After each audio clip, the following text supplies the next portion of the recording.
Naona unajiachia kuorodhesha shida zako mtandaoni. Umesahau kama mtandao ni moja ya sehemu ya starehe, ni matumizi, sio ukalete shida zako.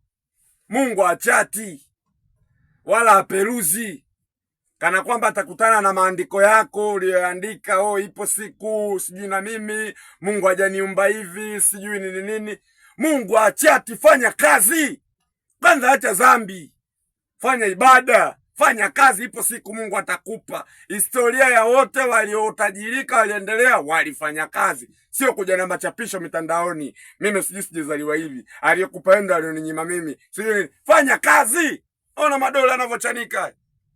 Kufanya kazi sio kuchapachapa maandiko ukajua kwamba Mungu anachati na peruzi. Waraka huo kama aliopelekewa Pilato kumtesa Nabii Isa, ukajua Mungu atakuja siku moja ata Facebooka, sijui ataingia Instagram, sijui ataingia TikTok, akakutana na shida zako wewe zimeorodheshwa mtandaoni. Fanya kazi. Vibaya kuiba tu, ila sio kuchapa mitandaoni shida zako ukajua ndo Mungu ataziona atakutatulia. Fanya kazi huku unafanya ibada. Acha dhambi, kibidi kafagia makaburi ya baba zenu huko shamba.